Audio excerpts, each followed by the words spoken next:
Saan nga ba nagmula ang kaluluwa? Pag-usapan po natin yan sa devotion natin na ito.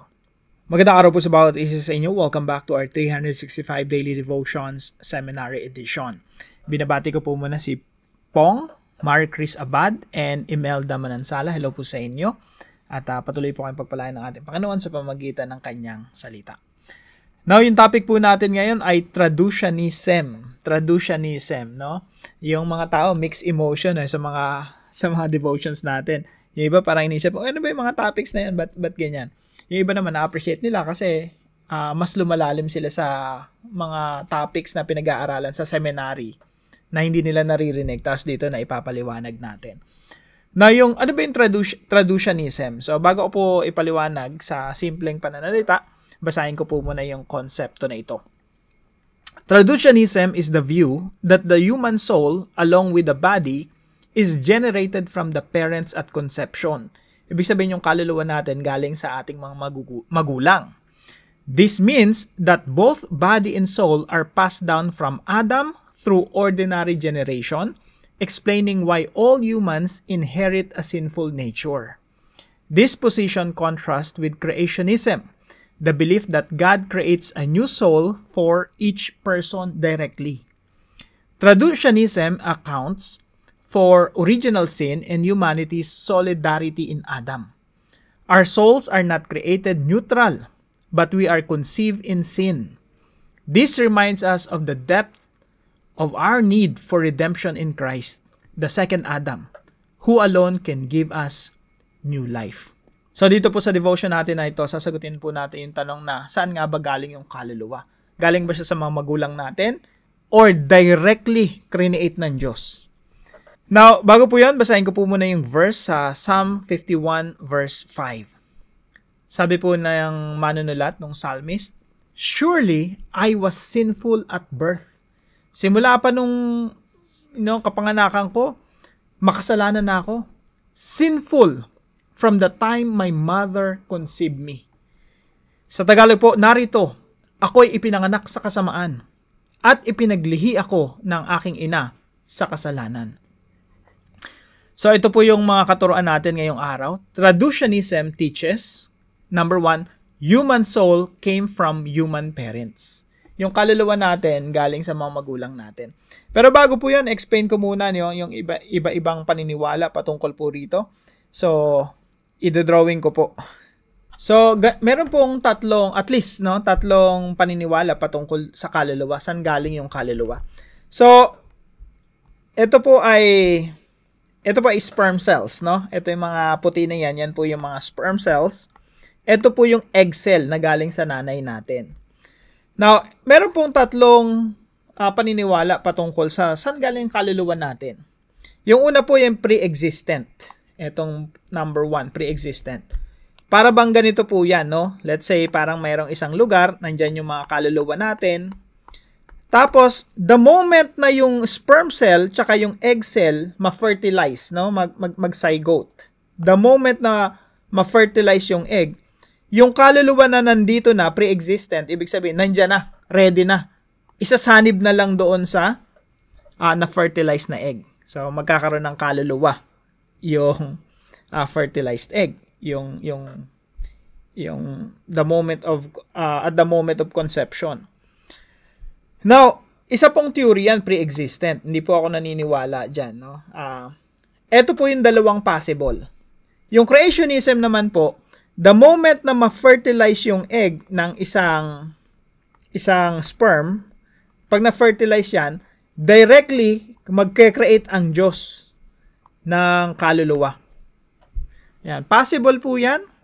Now, yung traducianism po, another option natin, na the moment na ma-fertilize yung egg cell, okay, mag-zygote, at ma-conceive tayo, at that moment in time, yung kaluluwa din natin na-generate.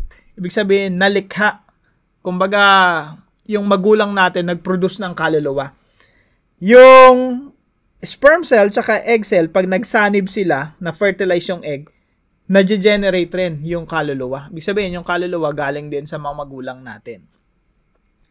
So, kung papaanong yung katawan natin ay galing sa magulang natin, yung DNA, ganun din yung kaluluwa. So, yung traducianism tsaka yung creationism, pareho po nating option. So, yun lang naman po yung yung mga pinagkaiba. Now, bahala na po kayo kung ano po yung option nyo doon, kung anong tingin nyo based on the Bible, kung ano yung tinuturo ng Biblia.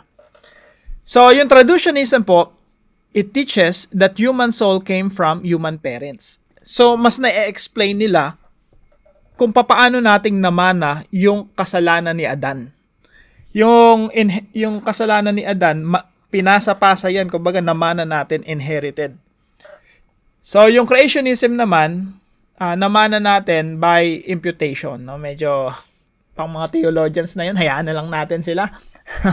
So, traditionism teaches human soul came from human parents. Pangalawa po, humans inherited Adam's sinful nature. Yung mga tao, dahil yung kaluluwa natin, minana natin, nanggaling sa mga magulang natin, tapos nanggaling pa yon sa panahon pa ni Adan, no? Galing kay Adan originally. So pati kasalanan ni Adan, minana natin. Kaya po lahat ng mga tao talaga sinful by nature. Ibig sabihin, likas sa atin yung makasalanan. Kaya sabi po ng psalmist dito sa Psalm 51:5, narito ako'y pinanganak sa kasamaan at ipinaglihi ako ng aking ina sa kasalanan. Kasi nga, yung kaluluwa natin, corrupt din. May kasalanan din. Tapos yun yung minana natin. Kaya corrupt din talaga tayo. Meron talaga tayong innate na kasalanan. Kaya kailangan talaga natin si Jesus Christ. Walang taong hindi nangangailangan sa Panginoong Hesukristo. Point number 3. Humans need Christ to become a new creation. Kaya po napakahalaga nung 2 Corinthians chapter 5 verse 17. Ano pong sinasabi roon? Sabi po rito, therefore, if anyone is in Christ, si Christ po yung pangalawang Adan. Kapag ikaw ay na kay Kristo, ikaw na ay bagong nilalang. You're a new creation.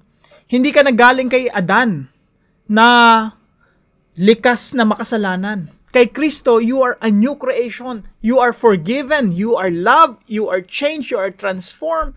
You have been justified. Ikaw ay pinawalang sala. At ikaw ay tinuring na anak. At ikaw ay bago ng nilalang. Sabi dito, therefore, if anyone is in Christ, the new creation has come. The old has gone, the new is here. Yung luma mong pagkatao na minana mo pa kay Adan, wala na yun. Lumipas na yun. Ikaw ay bago na sapagkat ikaw ay na kay Kristo na. Kumbaga, kung minana natin yung kasalanan ni Adan, kung tayo na kay Kristo na, minana naman natin yung kabanalan ni Kristo. So, humans need Christ to become a new creation. Kapag ikaw, wala kay Kristo, nasa old creation ka. Ibig sabihin, nandun ka pa kay Adan. Minana mo yung kasalanan ni Adan. Kung ikaw ay na kay Kristo, ikaw ay bago ng nilalang, minana mo na yung kabanalan ng ating Panginoong Hesukristo. Kaya sa harap ng Diyos, ikaw ay malinis, matuwid, banal. Dahil kay Kristo. So, humans need Christ to become a new creation. Now, we have only 15 minutes, no? Kasi ba't nga ba naisip ko na yung mga topic natin dito, puro seminary, mga topic sa seminary, no? Bawat isang topic, minsan nga isang topic natin pang isang semester, no? Isang semester sa seminary. Na itong traducianism na to kumbaga, napakatinding discussion din ito. Pero at least nagkaroon tayo ng idea. Saan magaling yung kaluluwa natin? So, dalawang option po yung creationism, nilikha ng Diyos directly, pero medyo may problema doon. Para bang lumikha ang Diyos ng kaluluwa na makasalanan na right away. So, yung traducianism, mas maganda yung sagot nila. Kaya tayo makasalanan kasi minanan natin yan kay Adan. No? So, paano po natin ito i-apply? Itong mga pinag-aaralan natin na ito, bagamat meron tayong idea na, no? Paano natin ito i-apply sa ating mga buhay? Number 1, admit that we sin by choice and by nature. Kaya po tayo nagkakasala. Kailangan natin itong aminin sa harapan ng Diyos. No? Kaya po tayo nagkakasala, hindi lang dahil pinipili nating magkasala. Kasi dahil meron tayong minanang likas sa atin na galing pa kay Adan, na likas sa atin talagang magkasala. Para pong ano yan mga isda. Likas sa kanilang lumangoy. Mga isda sila eh. Yun yung nature nila, lumalangoy sa tubig. Yung mga ibon, yun yung nature nila, lumilipad. Yung mga tao, yung nature nila, magkasala. Nature yun. Minana pa natin kay Adan yun. So, nagkakasala tayo because of by nature, we are sinful. Pangalawa, we choose to sin. Dalawa po yun. We have to admit that, Lord, nandito talaga ako sa likas na makasalanang katawan. I'm sorry, Lord. I need you. I need Jesus. Number 2, accept the free gift of salvation by faith. Kaya po yung salvation natin, hindi po yan kayang, we cannot save ourselves. Kasi nga, likas sa atin ang gumawa ng kasalanan. Hindi natin kayang magbago talaga sa pamamagitan lang ng ating sariling lakas. Kailangan natin yung biyaya ng Diyos. So, admit that we sin by choice and by nature. Number 2, accept the free gift of salvation by faith. Tayo talaga, patungo talaga sa kapahamakan, sa kaparusahan. Pero salamat sa Diyos, sa kanyang mayamang biyaya, inabot niya tayo.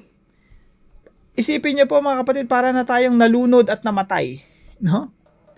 Nung sinagip tayo ng Diyos, patay na tayo. Wala, hopeless and helpless. Sinagip niya tayo. At binigyan niya ng buhay. Tayo'y ginawa niyang bagong nilalang. New creation in Christ. That's a free gift. Hopeless and helpless. Wala na tayong kakayanan maligtas.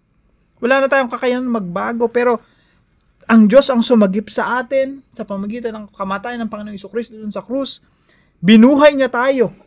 Binigyan ng bagong buhay. Binigyan ng bagong kinabukasan kay Kristo Jesus. Accept that free gift of salvation. Binigay sa atin yun libre.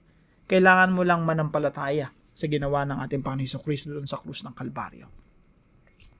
And number 3, abide in Christ and live by God's grace. Pag sinabi pong nating abide, remain, manatili kay Kristo, mga kapatid, parang awa nyo na, marami pa sa atin nagbabackslide. Marami pa sa atin tumatalikod kay Kristo. Ang pinakamali mong pwedeng gawing desisyon ay tumalikod kay Kristo.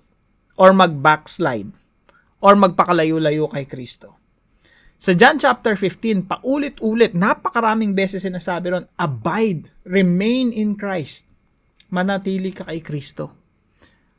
So, abide in Christ, manatili kay Kristo, and live by God's grace. Grace, ang grace po, yun yung biyaya ng Diyos. Nabubuhay tayo sa biyaya ng Diyos, hindi sa lakas natin. Gusto mo bang mabago ang iyong buhay? Don't rely on yourself. Kasi yung sarili mong likas na makasalanan yan eh. You cannot change yourself. But God can change you by His grace. So we rely on the grace of God.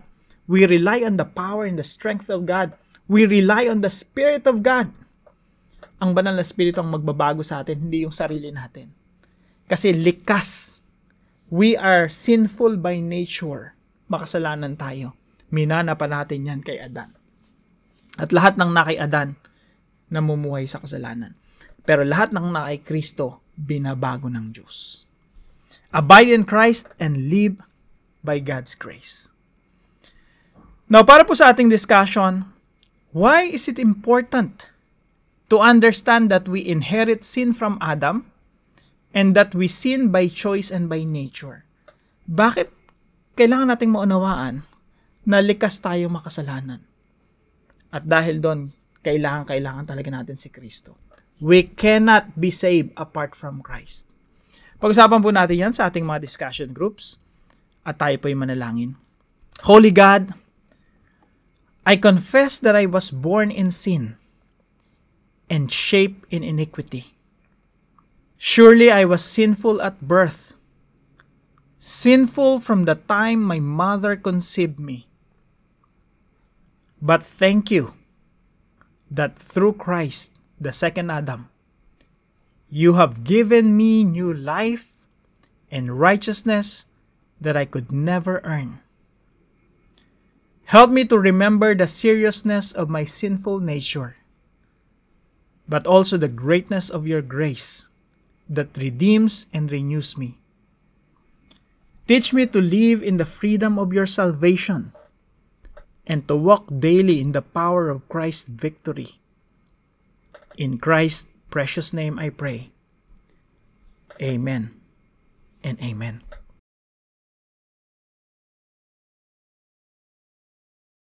Maraming salamat po sa bawat isa sa inyo na nakatutok po dito sa ating daily devotions. Na kung kayo po may natutunan, ipalam nyo lang po sa comment section right below this video. And please don't forget to share this devotion to your family and friends. Magandang umaga po sa bawat isa sa inyo. See you po tomorrow 5 a.m. dito sa ating daily devotions.